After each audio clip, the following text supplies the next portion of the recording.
I didn't go there that night to fall in love. I just dropped in for a couple of drinks. But suddenly, there she was.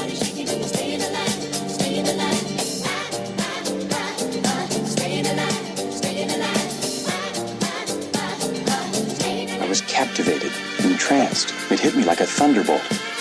I had to ask the guy next to me to pinch me to make sure I wasn't dreaming.